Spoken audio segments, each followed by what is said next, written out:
ওয়াজের সাহেব কান্দে আর কয়, ভাই এর মতন বউ যেন কারো ঘরত না যায়। দেখেন একটা প্রধানমন্ত্রী, তারপরে বলতেছে এর মতন বউ যেন কারো ঘরত না যায়। এখন আপনাকে ঘরত যে বউগুলা আছে, সে বউগুলা কি রব্বানা আতিনা ফিদ দুনিয়া হাসিনা অফিল আখিরাতে হাসানা? না, রব্বানা আতিনা ফিদ দুনিয়া হাসানা অফিল আখিরাতে হাসানা। দুনিয়াতে যদি বউ সুন্দর না হয়, আপনার আখিরাত কোনোদিন সুন্দর হবে না। কারণ মাগুলো যদি ভালো না হয়, আপনি যতই চেষ্টা করেন ভালো হয়ে থাকতে পারবেন না। আপনার বলেন তো, এই যে পীরগঞ্জের একজন মরদ মানুষ, নাম হলো ডক্টর ওয়াজেদ। ডক্টর ওয়াজেদ নাম শুনছেন? কথা কয় না। ওনার বাড়ি হলো পীরগঞ্জে। উনি একবার জাফরুল ইসলামের কাছে চাকরির জন্য গেছিল, গণস্বাস্থ্যের জাফরুল ইসলাম তার কাছে চাকরির জন্য গেছে।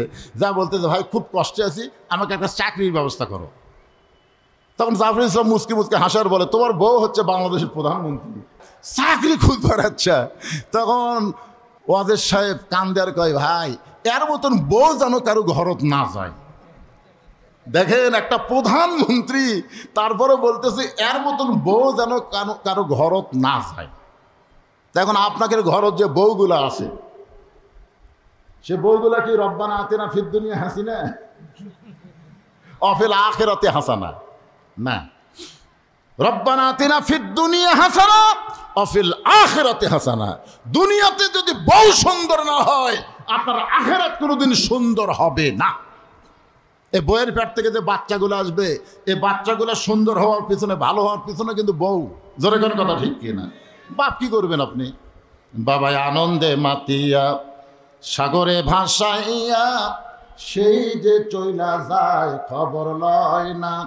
মাজন ধরিয়া উদরে কতই কষ্ট করে, 10 মাস পরে পায় প্রসবের বেদনা। এমন দরদি ভবে কেউ হবে না আপনার মা গো। এই যুবকেরা যারা বিয়ে করছে নতুন নতুন, তোমার বইয়ের পেটে বাচ্চা আইছে, বাচ্চা আসার সাথে সাথে আল্লাহ তোমার বইয়ের মাসিক ব্যারাম বন্ধ করে দিছে। বুঝবার পারছেন? মুরব্বীরা তো আমরা সব জানি, প্রতি মাসে মেয়েদের 3 দিন 5 দিন 7 দিন একটা অসুখ হয় না? হয় কি হয় না? আপনার বলেন তো, এই অসুখ হলে রোজা থাকা যাবে? জোরে বলেন, যাবে? নামাজ পড়া যাবে? কোরআন শরীফ পড়া যাবে? কিন্তু বাচ্চা যখনই পেটে আসলো, তখনই কিন্তু আল্লাহ এই অসুখ বন্ধ করে দিল। বুঝলেন? পেটে বাচ্চা আসার সাথে অসুখ বন্ধ হওয়ার কারণ হলো, পেটে বাচ্চা থাকা অবস্থায় মার যেন ইবাদতের কোনো কমতি না হয়। কারণ মায়ের ইবাদতের সাথে পেটের বাচ্চার আল্লাহ একটা সম্পর্ক করে দেয়। জোরে কারণ সুবহানাল্লাহ। হ্যাঁ, এখন আপনারা বলেন যে আমরা যারা উপরে বসে আছি, যে কয়জন, এরাও সব কয়টাই, আমাদের মধ্যে একটা সন্তানও আমরা সিজার করা না। কথা বল না কেন? আমরা যে কয়টা আছি, আমাদের মাও কি সিজার করছে? তা আমরা কি ভালো নাই?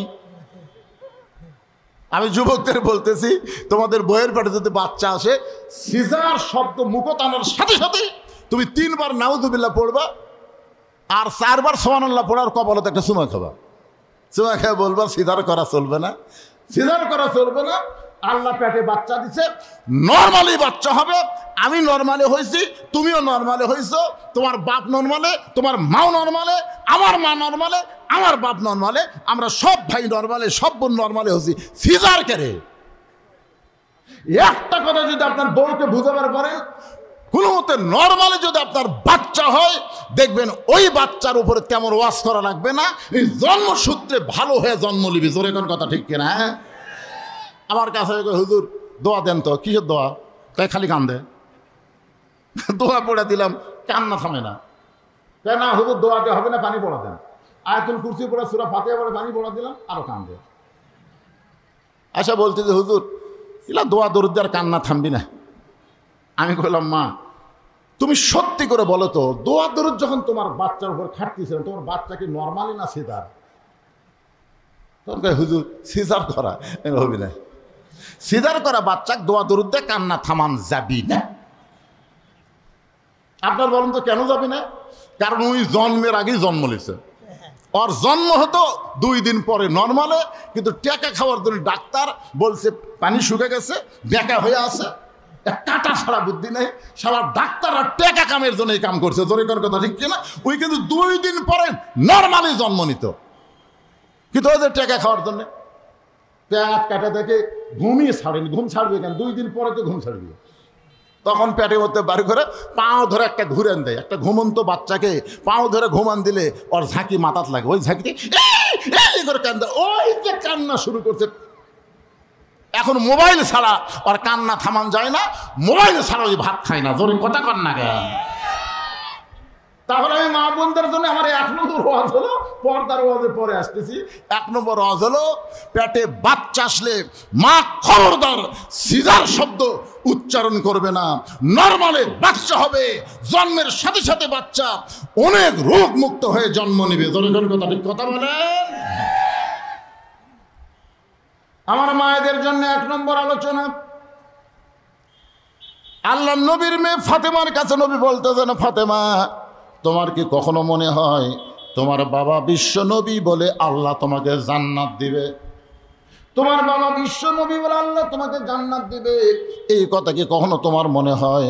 ফাতেমা বলতেছেন, ইমামুল আম্বিয়া ইমামুল মুরসালিন, আমার বাবা সমস্ত নবীদের ইমাম, সমস্ত নবীদের সর্দার, এমন একজন নবীর মেয়ে হওয়ার কারণে আল্লাহ হয়তো আমাকে তার বাবার ওসিলায় জান্নাত দিবার পারে। সঙ্গে সঙ্গে রাসূল বললেন, মা এরকম চিন্তা যদি কোনো সময় করে থাকো তাহলে তুমি ভুল চিন্তা করেছো মা। শুনে নাও, জান্নাতে যদি যাবার চাও, বিশ্ব নবীর মেয়ে হওয়ার কারণে আল্লাহ তোমাকে জান্নাত দেবে না। জান্নাতে যাইতে গেলে জান্নাতের আমল করে তোমাকে জান্নাতে যেতে হবে। অকরনা ফি বুয়ুতিকুন্না ওয়ালা তাবাররাজনা তাবাররুজাল জাহিলিয়াতিল উলা। আমার মায়েদের জন্য তো আমি যখন বললাম কেমন আছেন, যেভাবে বলা দরকার সেভাবে আপনারা বলেননি, মনে হয় একটু বেজার বেজার নাকি? তাহলে জবান করে বলেন আলহামদুলিল্লাহ।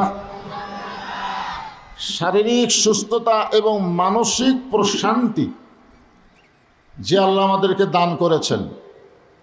আমাদের শরীর অনেকেরই সুস্থ ছিল গত বছর, কিন্তু মনের মধ্যে অশান্তি ছিল, না জানি একটা ধড়পড়ি ভাব থাকতো না, না জানি কি হয়, না জানি কি হয়। আজরাইল ধরার আগে পুলিশ ধরার ভয়, এবার আর সেই ভয় আছে? তাহলে আমরা সে আল্লাহর উপরে খুশি হয়ে জবান খুলে সমস্বরে সকলে বলবো, রব্বানা লাকাল হামদ হামদান কাসীরান তাইয়িবান মুবারাকান ফীহি।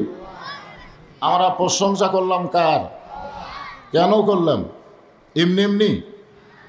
যে আল্লাহ আমাদেরকে রুহের জগৎ, এই দুনিয়াতে আসার আগে আমরা আর একটা জগতে ছিলাম, বিশ্বাস হয়?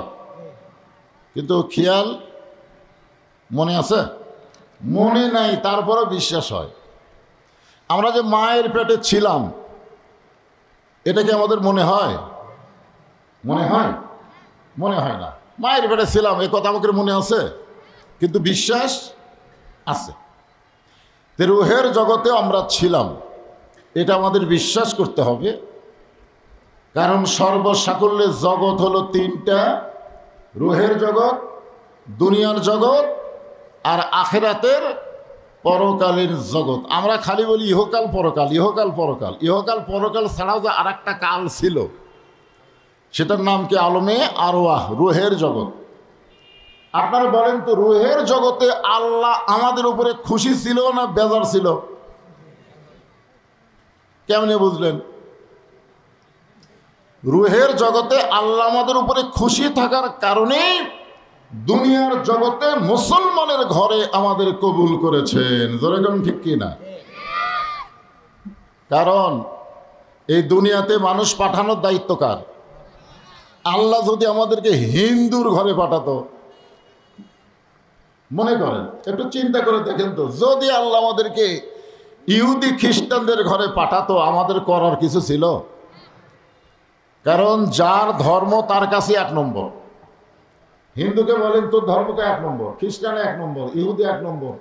তা এখন সবাই তো ধর্মকে 1 নম্বর বললে হবে না। যে ধর্মের মালিক কে? আল্লাহ। সে আল্লাহ কি বলেছেন? সে আল্লাহ বলেছেন ওমাই ইয়াবতাগি গায়রাল ইসলামা দীনান ফালা ইউকবালা মিনহু। ইসলাম ছাড়া অন্য কোনো জীবন ব্যবস্থা, অন্য কোনো ধর্ম কেউ যদি গ্রহণ করে, পছন্দ করে, আল্লাহ বলেছেন লা ইউকবালা মিনহু, সেইটা কখনোই কবুল করা হবে না। এই আয়াতের দ্বারা কি বুঝলাম? আল্লাহর কাছে মনোনীত একমাত্র পছন্দনীয় জীবন ব্যবস্থার নাম কি? সবাই জোরে বলেন, নাম কি? ইন্নাদ দীনা ইনদাল্লাহিল ইসলাম। আর আল্লাহ জন্মসূত্রে আমাদেরকে সেই মুসলমানের ঘরে কবুল করেছেন। খুশি না বেজার? আজকে পবিত্র রমজান মাসে রোজা সম্পর্কে আলোচনা হবে। বিষয়টা হবে তাকওয়া। বিষয়টা কি? তাকওয়া। তাকওয়া অর্জনের জন্য রোজাটা হলো আল্লাহর 1 নম্বর ইবাদত বান্দার জন্যে। নামাজের মাধ্যমে, হজের মাধ্যমে, জাকাতের মাধ্যমে মানুষ আল্লাহর ইবাদত করতে পারে, কিন্তু পরিপূর্ণ তাকওয়া অর্জন হয় না। যার কারণে আল্লাহ বলেছেন কুতিবা আলাইকুমুস সিয়াম কামা কুতিবা আলাল লাযিনা মিন ক্বাবলিকুম লাআল্লাকুম তাত্তাকুন। আর যে আয়াতে কারিমা ওয়াজের সাবজেক্ট সেটা হলো ইয়া আইয়ুহাল্লাযীনা আমানুত্তাকুল্লাহা হাক্কা তুকাতিহি ওয়ালা তামুতুন্না। বুঝতে পারছেন? তোমরা মৃত্যুবরণ করো না ইল্লা ওয়া আনতুম মুসলিমুন, যতক্ষণ তোমরা মুসলমান না হবে। এখন আপনারা বলেন তো, হিন্দুর ঘরে জন্ম নিয়ে মুসলমান হয়ে মরা সহজ না কঠিন? একটু হিসাব নিকাশ করেন। এটা রমজান মাস, আপনারা যেরকম রোজা আছেন বক্তাও সেরকম রোজা আছে। এই টান টুন দিয়ে রাতের ওয়াজের মতন করা যাবে না, বুঝলেন? গল্পের মতো করা লাগবে। যা বুঝবেন একটু মনোযোগ দিয়ে হোহা করবেন। তো ব্যাপারটা হলো, আপনারা বলেন তো, ইহুদির ঘরে জন্ম নিয়ে মুসলমান হয়ে মরা সহজ না কঠিন? হিন্দুর ঘরে জন্ম নিয়ে মুসলমান হয়ে মরা সহজ না কঠিন? তার মানে অন্য ধর্মে জন্ম নিয়ে মুসলমান হয়ে মরা কঠিন। তার প্রমাণ হলো নবীর চাচা আবু তালেব। নবীর সবচাইতে দরদি মোহাব্বতের চাচার নাম কি? আবু তালেব। দেখবেন বাংলাদেশে আবু লাহাব নামে কোনো মুসলমানের নাম নেই। কোনো মুসলমানের নাম আবু লাহাব আছে? আছে? খুঁজে দেখবেন তো আবু লাহাব কোনো মুসলমান নাম আছে? আবু জেহেল কোনো মুসলমানের নাম আছে? কিন্তু আবু তালেব আছে না নাই? তাহলে আবু তালেবও কাফের, আবু লাহাবও কাফের, আবু জেহেলও কাফের, কিন্তু ওনাদের নাম কেউ মুসলমানের মধ্যে রাখে না। আবু তালেবের নাম রাখার কারণ কি? কারণ হলো আল্লাহ রাসূল বলেছেন যে মায়ের পেটে থাকতে আমি এতিম হয়েছি। মায়ের পেটে যখন নবী 6 মাস, ওই সময় নবীর বাবা আব্দুল্লাহ দুনিয়া থেকে বিদায় নিছেন। এ কারণেই রাসূল বলেছেন মায়ের পেটে থাকতে আমি এতিম হয়েছি, কিন্তু দুনিয়াতে আসার পরে আমি এতিম ছিলাম না। সাহাবেরা বললেন হুজুর, মায়ের পেটে থাকতে আপনি এতিম হয়েছেন আর দুনিয়াতে আসার পরে আপনি এতিম ছিলেন না, এটা কেমন কথা? আল্লাহ বলেছেন আলাম ইয়াজিদিকা ইয়াতীমান ফাআওয়া, আপনাকে এতিম হিসেবে পাওয়া গেছে। জোরে কারণ ঠিক কিনা? রাসূল বললেন যে ভাগ্যগুণে এমন একটা চাচা আমি পাইছিলাম, যেই চাচা আমাকে এত দরদ দিয়ে লালন পালন করেছে, আমার যে বাবা নাই এটা আমার মনেই হয়নি। সুবহানাল্লাহ বলেন। তাহলে আবু তালেব নবীকে কত দরদ দিয়ে লালন পালন করেছে চিন্তা করে দেখেন। ওই মানুষটাও কিন্তু জাহান্নামে যাবে। নবীকে এত দয়া করে লালন পালন করে ওই মানুষটাও জাহান্নামে যাওয়ার কারণ হলো ওই মানুষটা মৃত্যুর সময় মুসলমান হয়ে মরতে পারেনি। রাসূল তাকে অসংখ্যবার কলেমার দাওয়াত দিয়েছেন। চাচা একটাবার খালি বলেন লা ইলাহা ইল্লাল্লাহ, আমি আপনাকে হাত ধরে জান্নাতে পৌঁছায় দেব। চাচা বারবার বলেছে মরি যখন যাব বাপ দাদার ধর্ম ছাড়বো না। এখান থেকে বোঝা গেল যেই ধর্মের উপরে যে জন্ম নেয় মনে করে এটাই আসল ধর্ম। জোরে কোন কথা ঠিক কিনা? তাহলে আল্লাহ আমাদের ইচ্ছা করলে ওই রকম ভুয়া ধর্মের উপরও মানে পাঠাবার পারতেন, কিন্তু ভুয়া ধর্মে না পাঠায় সরাসরি আল্লাহর পছন্দের ইসলামের মধ্যে আল্লাহ আমাদের কবুল করার কারণে বোঝা গেল রুহের জগতেও আল্লাহ আমাদের পক্ষে, এই দুনিয়ার জগতেও আল্লাহ আমাদের পক্ষে। জোরে কান সুবহানাল্লাহ। তাহলে জগৎ কয়টা? তিনটা। জগতের মধ্যে দুইটার মধ্যেই আমরা দেখলাম আল্লাহ আমাদের পক্ষে।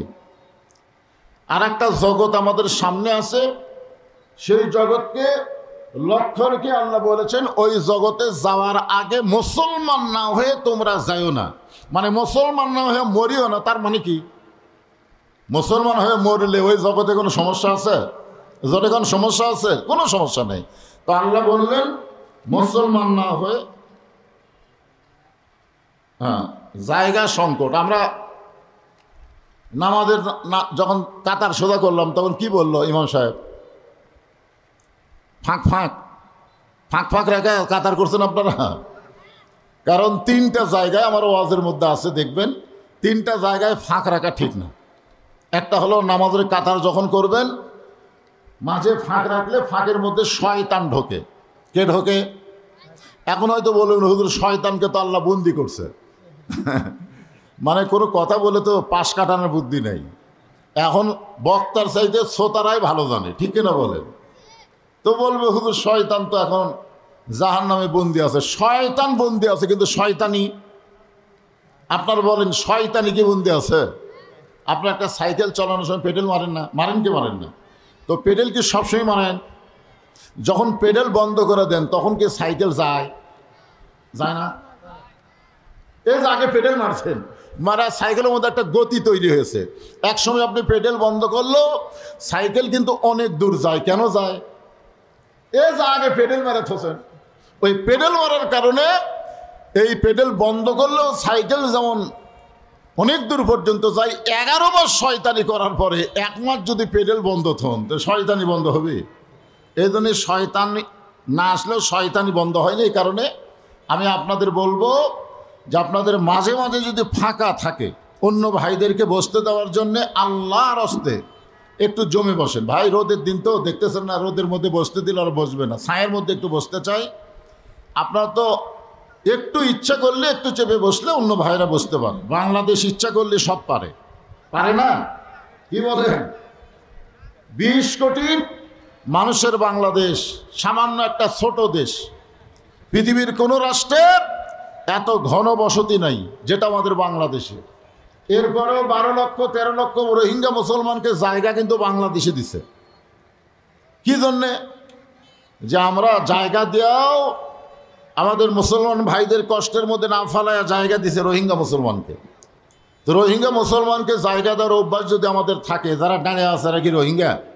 এরা তো হামাকিরি ভাই। এই জন্যে ওদের বসতে দেওয়ার জন্য একটু জমে বসেন আর জিকির করেন লা ইলাহা ইল্লাল্লাহ, লা ইলাহা ইল্লাল্লাহ, লা ইলাহা ইল্লাল্লাহ, লা ইলাহা ইল্লাল্লাহ, লা ইলাহা ইল্লাল্লাহ, লা ইলাহা ইল্লাল্লাহ, মুহাম্মাদুর রাসূলুল্লাহ সাল্লাল্লাহু আলাইহি ওয়াসাল্লাম। তাহলে আমি কি বলতেছি? যে আমাদের দুইটা জগৎ, রুহের জগতে আল্লাহ আমাদের পক্ষে ছিল। বিশ্বাস করেন আপনারা? বিশ্বাস করার কারণ হচ্ছে দুনিয়ার জগতে আল্লাহর পছন্দনীয় জীবন ব্যবস্থা ইসলামের মধ্যে আল্লাহ আমাদের কবুল করেছে। এটাই হলো রুহের জগতে আল্লাহ আমাদের পক্ষে ছিল, তারা প্রমাণ। আর দুনিয়ার জগতে যে আল্লাহ আমাদের পক্ষে আছে এটার প্রমাণ হলো কোরআন দিয়ে 2টা আয়াত পড়ে আপনাদের বুঝাই দিলাম। একমাত্র ইসলামই যদি আল্লাহর পছন্দ নেওয়া হয়, সেই পছন্দের মধ্যে আমরা মুসলমান। জোরে কোন কথা ঠিক কিনা? তাহলে দুই জগতে আল্লাহ আমাদের পক্ষে সামনে, সে জগতেও আমরা যেন বিপদে না পড়ি, এ কারণে আল্লাহ আমাদের বলে দিলেন ইয়া আইয়ুহাল্লাযীনা আমানু যারা আমাকে বিশ্বাস স্থাপন করেছো।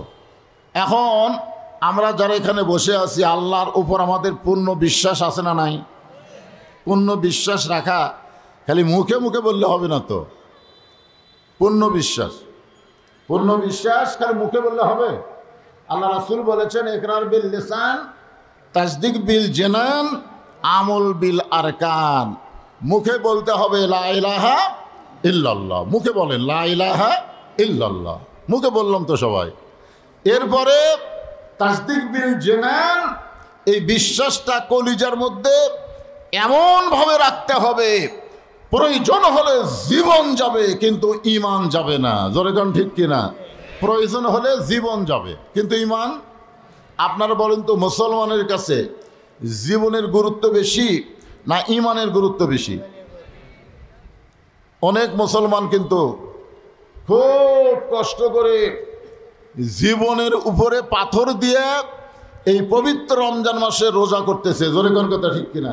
আপনার বলেন তো, এই যে না খায় আপনারা আছেন, পানি পানাহার বন্ধ করে আপনারা আছেন, এটা কি আপনারা শান্তি পাচ্ছেন না? একটু কষ্ট হচ্ছে। এই কষ্টটা কেন ভোগ করতেছেন? কি জন্যে? কারণ আমরা আমাদের দেহকে, আমাদের জীবনকে ঈমানের চাইতে বেশি পছন্দ করি না, বরং প্রয়োজন হলে ঈমানকে রক্ষা করার জন্য মরে যাব, জীবন দেব, তাতেও আমরা পিছপা হব না। জোরে কোন কথা ঠিক কিনা? এর নাম হলো তাসদিক বিল জেনান। এই তাসদিক বিল জেনানের ব্যাখ্যা করতে গিয়ে একটা মানুষের নাম বলি। নামটা হলো মীর কাসেম আলী। নামটা কি? মীর কাসেম আলী। অনেকে একজন বলতেছে, স্যার রাত 12টায় আপনার ফাঁসি হবে, রাত 12টায় আপনার কি হবে? ফাঁসি হবে। তো মীর কাসেম আলী বলতেছে, এখন কটা বাজে? বলে এখন বাজে রাত 9টা, 9:30। তখন বলতেছে, আলহামদুলিল্লাহ, এখনো 2.5 ঘন্টা আছে। আপনার চিন্তা করে দেখেন, ওই লোকটার কাছে জীবনের দাম না, ঈমানের দাম। যেরকম কিসের দাম? 2.5 ঘন্টা পরে যার ফাঁসি হবে, সে মুচকে হাসিতে বলতেছে আলহামদুলিল্লাহ। উকিল বলতেছে, স্যার 2.5 ঘন্টা পর আপনার ফাঁসি হবে, আপনি ফাঁসির চিন্তা না করে আল্লাহর শুকরিয়া আদায় করতেছেন। তো মীর কাসেম আলী বলতেছেন, উকিল সাহেব 2.5 ঘন্টার সময় এখনো যখন আছে, তাহলে খামাখা বসে থাকা লাভ কি? আমি 2 ঘন্টা ঘুম পাড়ি। কয় ঘন্টা? 2 ঘন্টা ঘুম পাড়ি। যদি সে এত না পাই, তাহলে তুমি একটু আমাকে ডাক দিও। উকিল চিন্তা করে, যে লোকটার 2.5 ঘন্টা পর ফাঁসি হবে, আর সেই ঘন্টা 2 ঘন্টা, সেই মানুষটা 2 ঘন্টা ঘুম পাড়বে, যদি সে এত না পায় ডাক দেওয়া লাগবে, এইটা একটা কেমন কথা? এটাই হচ্ছে তাসদিক বিল জানান। কলিজার মধ্যে যার পরিপূর্ণ ঈমান, তার দুনিয়াও যেমন আখিরাতও তেমন, সব কিছু আল্লাহ যেখানে রাজি সেখানেই সে খুশি। জোরে কানো সুবহানাল্লাহ। উকিল মনে করতেছে যে ফাঁসির চিন্তায় লোকটা হয়তো একটু মতিভ্রম হয়েছে, চলে গেছে উকিল। 2 ঘন্টা পর এসে দেখে আল্লাহর বান্দা নাক ডাকে ঘুম পাড়তিছে, এরকম নাক ডাকে ঘুম পাড়তিছে। উকিল কয়, মাত্র 8 ঘন্টা পর তার ফাঁসি হবে, সে নাক ডাকে ঘুম পায়। পায়ের আঙ্গুলে চাপ দিছে। স্যার যখন চেতন পাইছে, বলে, স্যার ফাঁসির সময় কি হয়েছে? কয় না, এখন 8 ঘন্টা দেরি আছে। বলে আলহামদুলিল্লাহ, 8 ঘন্টা এখনো ফাঁসির দেরি আছে। সে কোনো দুঃখ প্রকাশ না করে বললেন আলহামদুলিল্লাহ। ওযু করে 2 রাকাত নামাজ পড়ে কোরআনের সূরা মুলক মুজাম্মিল তেলাওয়াত করে। সুন্দর জেলখানার মধ্যে সবচাইতে সুন্দর যে কাপড়টা, ওই কাপড় নিজেই পরিধান করে মাথার চুল হাসরায় বলতেছে, উকিল এখন আমাকে কেমন লাগতেছে? উকিল কান্দের, বলে, স্যার আপনার ফাঁসি হবে। মীর কাসেম আলী বলে, উকিল আমার ফাঁসি হবে, আপনি কেন কাঁদতেছেন? আপনি জানেন না 2 ঘন্টা ঘুমের মধ্যে আল্লাহ পাক তাসদিক বিল জিনানের কারণে আমারে জানায় দিছে, ফাঁসির মাধ্যমে আল্লাহর 8টা জান্নাত আমাকে বরণ করার অপেক্ষায় আছে। ওয়ালা তাকুলু লিমান ইউকতালু ফি সাবিলিল্লাহি আমওয়াতুন বাল আহইয়াউ ওয়ালাকিন লা তাশউরুন। আপনারা বিশ্বাস করেন, যারা মুসলমান হবে, প্রকৃত মুসলমান হবে, তাদের ঈমানটা যখন কলিজার মধ্যে জায়গা নেবে, ওই মানুষের কাছে জীবনের চাইতে ইমানের গুরুত্ব অনেক বেশি হবে। এখন আমার সামনে আপনারা যারা রোজা অবস্থায় আছেন, একটু রোজার মুখে বলেন তো, আপনাদের কাছে জীবনের দাম বেশি না ইমানের দাম বেশি? হ্যাঁ, একটু স্পষ্ট করে বলেন। কারণ বাংলাদেশের সামনে ইমানের পরীক্ষা আসতেছে। ইমানের পরীক্ষা আপনারা কি এটা জানেন যে রমজান মাসের 17ই রমজান কিন্তু বদরের যুদ্ধ হয়েছে? জরিকার কথা ঠিক কি না? এই রমজান মাস অনেক কারণে রমজান গুরুত্বপূর্ণ মাস আমাদের কাছে। কোরআন নাজিল হয়েছে এই রমজান মাসে। রমজান মাসের একটা রাত্রে আল্লাহ কোরআন নাজিল করার কারণে রাতের দাম কত হয়েছে? আলফি শাহরিন, 1000 মাসের চাইতেও বেশি। চিন্তা করে দেখেন, আবার এই রমজান মাসের 17ই রমজান বদরের যুদ্ধ হয়েছে। বদরের যুদ্ধের দিনে আল্লাহ রাসূল কি বলেছে? রমজান মাস, এখন যুদ্ধ কেমন লাগে? সাহাবীরা কি বলেছেন? এই রোজা থেকে যুদ্ধ করা যাবে না। রাসূল বললেন, প্রয়োজন হলে রোজা ভাঙ্গে তারপরও বাতিলের বিরুদ্ধে মুসলমানদেরকে অস্ত্র ধারণ করা লাগবে, বাতিলের বিরুদ্ধে মুসলমানকে দাঁড়াতে হবে। একথা আল্লাহ কোরআনেও বলেছেন, ইয়া আইয়ুহান নাবিয়্যু হারজিল মুমিনিনা আলাল কিতাল। জোরে কান সুবহানাল্লাহ। তাহলে একটু রমজান রোজা থাকা অবস্থায় আপনার একটু রমজান এই রোজা অবস্থায় একটু সুন্দর করে বলেন তো, আমাদের কাছে জীবনের দাম বেশি না ইমানের দাম বেশি? মাশাআল্লাহ। আমি আপনি যতই চেষ্টা করেও জীবন বাঁচানো যাবে না। যত চেষ্টা করি, যত ডাক্তার ধরি আর যতই যা করি, জীবন বাঁচানো যাবে না। যাবে না। হয়তো 2-4 দিন বেশি বাঁচবেন আর কি। মানে আমাদের ধারণা যে চিকিৎসা না নিলে হয়তো আগেই মরতো, ওই চিকিৎসা নেওয়ার কারণে কেউ পরে মরল। অথচ আমরা যখন কোরআনকে পড়ি তখন দেখি আল্লাযী খালাকাল মাউতা ওয়াল হায়াতা লিয়াবলুয়াকুম আইয়ুকুম আহসানু আমালান ওয়া হুয়াল আজিজুল গফুর। আল্লাহু আকবার। তবে আমরা একটু চেষ্টা করলে আমাদের ঈমানকে বাঁচানো যাবে। তাহলে আমরা কি বাঁচাবো? যেটা বাঁচান যাবে না সেটার উপর চেষ্টা করব, না যেটা বাঁচান যাবে তার উপরে চেষ্টা করব? তাহলে কি বাঁচান যাবে, জীবন না ঈমান? জোরে বলেন, জীবন না ঈমান? তো তাহলে যেটা বাঁচান যাবে সেটার পিছনে আমরা সময় না দিয়ে যেটা বাঁচান যাবে না তার উপরে এত সময় দিলেন। আরে তাসদিক বিল জানানের পরে বলা হচ্ছে আমল বিল আরকান, ঈমান অনুযায়ী আমল করা লাগবে। আমাদের ঈমান আছে বলেই আমরা রোজা আছি। জোরে কোন কথা ঠিক কি না? ঈমান না থাকলে আমরা থাকতাম না। আল্লাহ বললেন, তোমাদের আগেও রোজা ফরজ ছিল, তোমাদের জন্য রোজা ফরজ করে দেওয়া হলো। রোজা রাখার কারণে যেই রেজাল্ট আসবে সেই রেজাল্টটা হলো লাআল্লাকুম তাত্তাকুন। আশা করা যায় তোমরা মুত্তাকি হবে। সুবহানাল্লাহ। মুত্তাকির ব্যাখ্যা কোরআনের প্রথমে আছে, যালিকাল কিতাবু লা রাইবা ফিহি হুদাল লিল মুত্তাকিন। লাআল্লাকুম তাত্তাকুন আর হুদাল লিল মুত্তাকিন। খুব খেয়াল করবেন। আবার রমজান মাসে আল্লাহ কোরআন নাজিল করছে। সুবহানাল্লাহ। আবার সেই কোরআনের প্রথমেই বলতেছে কোরআন থেকে হেদায়েত নিবার গেলে মুত্তাকি হওয়া লাগবে। আপনারা বলেন তো, অঙ্গাঙ্গি জড়িত আছে না নাই? আপনারা খেয়াল করে দেখছেন কোরআনের প্রথমে আল্লাহ কেন বললেন যে হুদাল্লিল মুত্তাকিন? এখানে তো আল্লাহ বলতে পারতেন হুদাল্লিল নাস, কিন্তু হুদাল্লিল নাস না বলে হুদাল্লিল মুত্তাকিন বলার পিছনে কারণ আছে। কারণ এই যে আপনারা কোরআনের ওয়াজ শুনতেছেন, আপনারা শুনতেছেন না? শুনতেছেন কি না? মনে কষ্ট নেবেন না। আপনাদের চাইতেও বহু গুণ ভক্তি নিয়ে কোরআন শরীফ শ্রবণ করছে আবু জেহেল। আপনারা তো এদিক সেদিক তাকাতাকি করতেছেন, কিন্তু ও কোনো দিকে তাকাতাকি করেনি। আপনারা বসার চান্সে আছেন, আর আবু জেহেল বসারও জায়গা পায়নি। নবী যখন কোরআন তেলাওয়াত করছে রাতের বেলায়, দাঁড়িয়ে দাঁড়িয়ে সারা রাত নবীর কোরআন তেলাওয়াত শুনেছে। এত গুরুত্ব দিয়ে শুনেছে যে রাত কোন দিক দিয়ে গেল এটাও খেয়াল করেনি। সকালবেলা মিটিংয়ের মধ্যে গিয়ে বলতেছে, এত সুন্দর কোরআনের বাণী, রাতটা কোন দিক দিয়ে গেল আমি বুঝবারই পারিনি। আপনারা বলেন তো, রাত কোন দিক দিয়ে গেল বোঝা যায় না, তাহলে গুরুত্ব কম না বেশি? কথা কম না কেন, গুরুত্ব কম না বেশি? দেখছেন, দাঁড়িয়ে থেকে শুনিছে রাত কোন দিক দিয়ে গেল বোঝাই গেল না। তার মানে কি বোঝা যাচ্ছে? হুদাল্লিল মুত্তাকিন এখানে খেয়াল করা লাগবে। আবু জেহেল কিন্তু কোরআন শরীফ শ্রবণ করেছে, কিন্তু কোরআন থেকে হেদায়েত পায়নি। কোরআন থেকে কি পায়নি? হেদায়েত পায়নি। কিন্তু আবু বকর রাদিয়াল্লাহু তাআলা আনহু কোরআন শরীফ শুনেছে এবং কোরআন থেকে হেদায়েত নিছে। জোরে কোন কথা ঠিক কিনা? এখানে খেয়াল করা লাগবে মুত্তাকি কারা আর মুত্তাকি ছাড়া।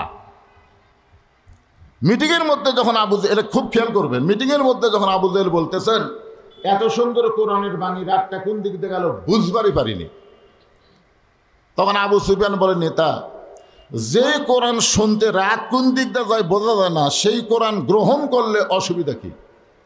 মানে শুনতেই যদি এত ভালো লাগে, সেইটা ধরলে অসুবিধা কি? আপনারা বলেন, যারা আজকে ওয়াজ শুনতেছেন খালি শোনার জন্যে, খালি কোরআন শোনার জন্যে, ওয়াজ শোনার জন্যে, সামে না অতা শুনতে হবে, এইটাকে গ্রহণ করার জন্যে, মেনে নেওয়ার জন্যে। তো এখন এইটাই প্রশ্ন করতেছে আবু সুফিয়ান, যে শুনতেই রাত কোন দিকটা যায় বোঝা যায় না, তাহলে সেটা ধরলে অসুবিধা কি? আজ বাংলাদেশে অনেকেই কোরআন শুনবার চায়, কোরআনের ওয়াজ করলে কোনো সমস্যা নাই, কিন্তু কোরআনের রাজনীতি, কোরআনের আইনটা যখন কথা বলতে চায়, তখন অনেকেরই কলিজার মধ্যে চুলকায়। জোরে কোন কথা ঠিক কি না? কারণ কি? কারণ হলো, আল্লাহর কোরআনকে যারা গ্রহণ করবে তারা একদল, আর কোরআন শোনার আর একদল। তো এখানে মুত্তাকি, এই যে হুদাল্লিল মুত্তাকি বলা হয়েছে, মুত্তাকিন এখানে ব্যাখ্যার মধ্যে দেখবেন এই মুত্তাকির আবার বৈশিষ্ট্য আছে। এই এখানেই আল্লাহ বলেছেন বৈশিষ্ট্য, আল্লাযীনা ইউমিনুনা বিল গায়ব, অদৃশ্যের প্রতি বিশ্বাস স্থাপন করা লাগবে। আপনারা বলেন তো, রমজান মাসে যারা রোজা রাখতেছে, অদৃশ্যের প্রতি তাদের বিশ্বাস আছে না নাই? যেরকম আছে না নাই? আসরের নামাজ পড়ে জমি ধান দেখ পারাচ্ছে, ধান দেখ পারা এসে দেখে উপর জমির পানি চলমল করতেছে, আর নিচে জমির এক ফোঁটাও পানি নাই। যে জমির পানি নাই ওটা হলো ওই নামাজি, দেখে আমার জমির পানি নাই, উপরে এত পানি। এখন পানি কাটা দিবে, কাটা দেওয়ার আগে চারিদিকে দেখতেছে, এরকম করে চারিদিকে দেখতেছে, দেখে কেউ নাই, আস্তে করে বসা বিসমিল্লাহ কয়ে পানি কাটছে। কি কয়ে কাটছে? বাংলাদেশে এমন কিছু দলের লোক আছে, এরা বিসমিল্লাহ কয়ে কাম সারে। জোরে কোন কথা ঠিক কি রে? এই বিসমিল্লাহ কয়ে জমির আল কাটছে, আল কাটা ওই পানি দিয়ে হাত ধোছে, ধুয়ে আবার উপর দাঁড়ায় চারিদিকে তাকায় বলতেছে আলহামদুলিল্লাহ, কেউ দেখেনি। লোকটা কিন্তু আসরের নামাজ পড়েছে। ওই লোকটাই রমজান মাসে সামান্য উজু করতে সামান্য পানি গলার মধ্যে গেছে কিনা, ওই লোকটাই যাই জমির আল কাটলো, ওই লোকটাই রোজা আছে। সামান্য কুলি করতে গিয়ে সামান্য পানি ভিতরে গেছে কিনা, ওখানে করতেছে। কে রে ভাই, কি হয়েছে? বলে হুজুর, মনে হচ্ছে সামান্য পানি হয়তো। তাহলে ওর গলার মধ্যে পানি ঢুকছে, এটা কে দেখছে? এ কথা কর না কেন, কে দেখছে? তাহলে যখন জমির ধান কাটলো তখনই আল্লাহ কুটি রাখছে না? জমির যখন আল কাটলো পানি দেওয়ার জন্য, তখন কোন দিকে তাকাছে? আপনার এখন তো তখন কোন দিকে তাকাছে? এই চারিদিকে তাকাছে। আর যখন রোজা অবস্থায় সামান্য পানি গলার মধ্যে গেছে, তখন ওয়াক ওয়াক করতেছে, ওই জায়গা কে দেখলো? তাহলে আপনার বুঝা পারেন নাই, আল কাটার সময় আল্লাহ কুটি ছিল, আর রোজার সময় আল্লাহ গলার মধ্যে পানি ঢুকলো, সেটা আল্লাহ দেখতে পেল। তার মানে বোঝা গেল, মানুষ নামাজ পড়ে, নামাজের দ্বারা মানুষ মুত্তাকি পুরোপুরি হতে পারে না। মানুষ হজ করে, হজের দ্বারা মানুষ পুরোপুরি মুত্তাকি হবার পারে না। মানুষ জাকাত দেয়, জাকাতের দ্বারা মানুষ পুরোপুরি মুত্তাকি হবার পারে না। কিন্তু মানুষ যখন রোজা রাখে, এই রোজার দ্বারাই আশা করা যায় লাআল্লাকুম তাত্তাকুন, সে পুরোপুরি মুত্তাকি হয়ে যায়। জোরে কান সুবহানাল্লাহ। এখন চিন্তা করেন, এ কোরআন থেকে হেদায়েত নিবার গেলে কি হওয়া লাগবে? মোত্তাকি হওয়া লাগবে।